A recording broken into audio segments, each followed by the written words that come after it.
Bismillahirrahmanirrahim. Assalamualaikum warahmatullahi wabarakatuh. Sekarang kita akan mempelajari tentang faktor-faktor yang mempengaruhi laju reaksi. Faktor-faktor yang mempengaruhi laju reaksi ada 4. Yang pertama, luas permukaan. Yang kedua, konsentrasi. Yang ketiga, suhu. Dan yang terakhir, katalis. Suatu atom atau molekul dia terus bergerak. Pergerakan inilah yang menyebabkan adanya tumbukan. Kita bahas satu persatu tentang faktor-faktor yang mempengaruhi laju reaksi. Nah, faktor yang mempengaruhi laju reaksi yang pertama adalah luas permukaan. Zat padat memiliki luas permukaan total yang lebih sedikit, lebih kecil dibandingkan zat padat yang kecil. Jika luas permukaan zatnya semakin besar, berarti luas permukaan bidang sentuhnya akan semakin besar, sehingga kemampuan untuk bersentuhannya semakin besar pula. Hal ini berarti tumbukan akan semakin besar. Inilah yang menyebabkan reaksi berlangsung cepat. Untuk memperbesar luas permukaan dengan cara memperhalus zat tersebut. Contoh dalam kehidupan sehari-hari adalah antara gula batu dengan gula pasir.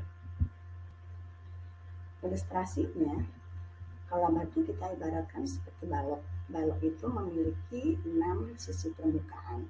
Nah, balok yang ini kita belah menjadi 9 bagian. Yang 9 bagian ini otomatis memiliki luas permukaan yang lebih besar. Nah, itu karena jumlahnya 9, berarti 9 dikali 6 luas permukaan. Maka total luas permukaannya itu ada 54. Ilustrasinya yang sebelah kanan ini yang luas bahannya lebih halus atau serbuk, maka luas permukaannya juga akan lebih banyak dibandingkan yang sebelah kiri yang padat.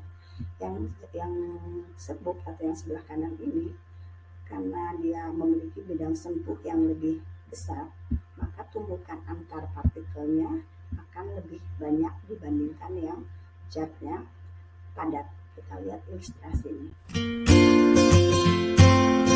Laju reaksi. Laju reaksi adalah laju yang menyatakan ukuran kelajuan berlangsungnya reaksi kimia. Tahukah kamu bahwa cepat lambatnya laju reaksi dipengaruhi oleh beberapa faktor? Apakah faktor-faktor tersebut? Faktor yang pertama yaitu luas permukaan atau ukuran partikel. Sebagai contoh, terdapat tablet vitamin C dan serbuk vitamin C. Jika kedua jenis vitamin C ini dilarutkan, menurut kalian yang manakah yang lebih duluan bereaksi? Secara teori, serbuk vitamin C akan lebih mudah bereaksi daripada tablet vitamin C. Mengapa demikian? Hal ini karena semakin kecil ukuran suatu materi, maka mengandung arti memperluas permukaan sentuh materi tersebut. Suatu reaksi kimia akan berlangsung melalui tumbukan-tumbukan dari molekul-molekul zat yang bereaksi. Semakin luas bidang sentuh, kemungkinan terjadinya tumbukan semakin besar. Jadi, semakin besar permukaan, semakin cepat laju reaksi. Begitupun sebaliknya.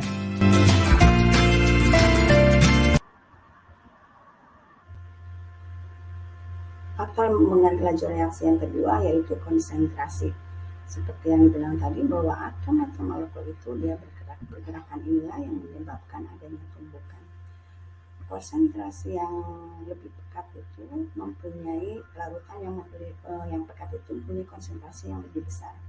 Dan molekul-molekulnya berjumlah lebih banyak. Dekatnya rapat sehingga lebih mudah untuk bertumbukan. Akibatnya tumbukan terjadi lebih banyak. Itulah yang menyebabkan reaksi berlangsung lebih cepat. Ya, ilustrasinya yang sebelah kanan ini adalah larutan yang lebih pekat dibandingkan yang sebelah kiri.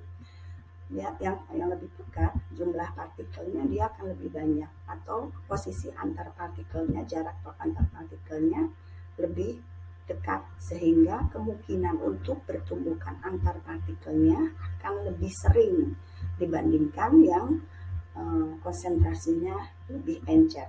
Kita lihat ilustrasinya.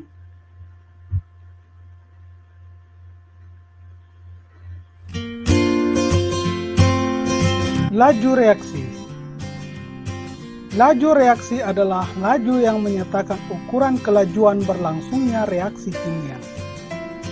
Tahukah kamu bahwa cepat lambatnya laju reaksi dipengaruhi oleh beberapa faktor? Apakah faktor-faktor tersebut? Yang kedua, konsentrasi atau molaritas.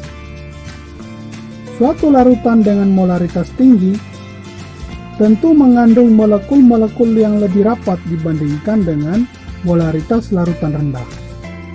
Larutan dengan molaritas tinggi merupakan larutan pekat, dan larutan dengan molaritas rendah merupakan larutan encer.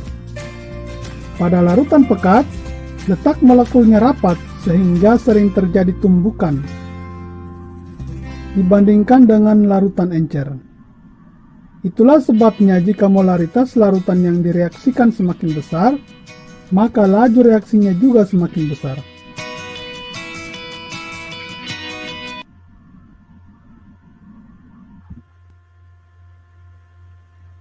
Faktor yang mempengaruhi laju reaksi yang ketiga yaitu suhu.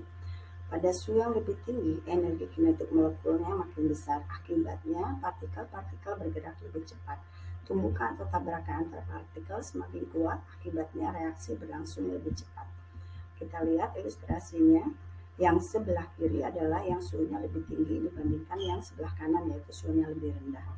Untuk yang suhu yang lebih tinggi, partikel-partikel itu bergeraknya lebih cepat dan lebih sering. Akibat dari pergerakan yang lebih cepat itu, tumbukan antar partikelnya lebih kuat dibandingkan yang suhu rendah.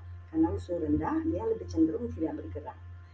Contohnya seperti dalam kehidupan sehari-hari, ketika kita ingin membuat sebuah teh manis dengan menggunakan air yang panas dengan air yang dingin, otomatis dengan air yang panas dia akan lebih cepat larut dibandingkan dengan yang air dingin. Dan faktor yang mempengaruhi laju reaksi yang terakhir itu adalah katalis. Katalis adalah suatu senyawa yang ditambahkan pada suatu sistem reaksi dan mempengaruhi kecepatan laju reaksi. Katalisatornya adalah zat yang dapat mempercepat laju reaksi, tetapi si senyawa tersebut tidak ikut bereaksi. Katalisator itu mempercepat laju reaksinya dengan cara menurunkan energi aktivasinya. Kita lihat ilustrasinya ya.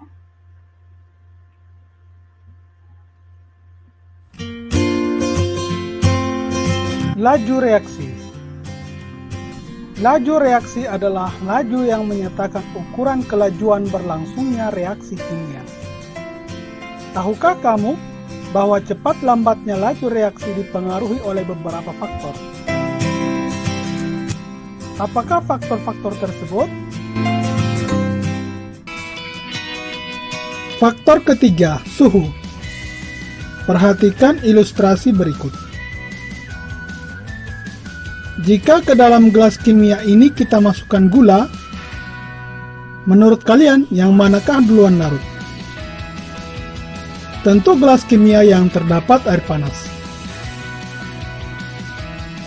Mengapa dengan semakin tinggi suhu, laju reaksi semakin cepat? Suhu mempunyai hubungan linear dengan gerakan molekul.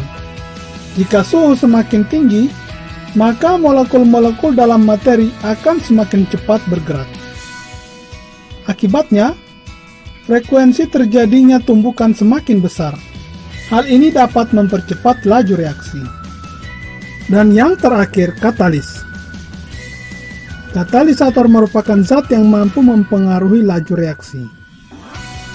Dalam kerjanya, katalisator akan ikut bereaksi dengan zat-zat reaktan.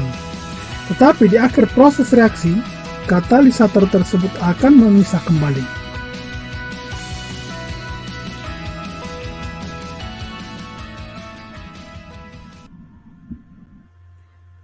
Demikian penjelasan tentang faktor-faktor yang mempengaruhi laju reaksi. Terima kasih, kita ketemu lagi di YouTube di video berikutnya dengan materi yang baru. Assalamualaikum warahmatullahi wabarakatuh.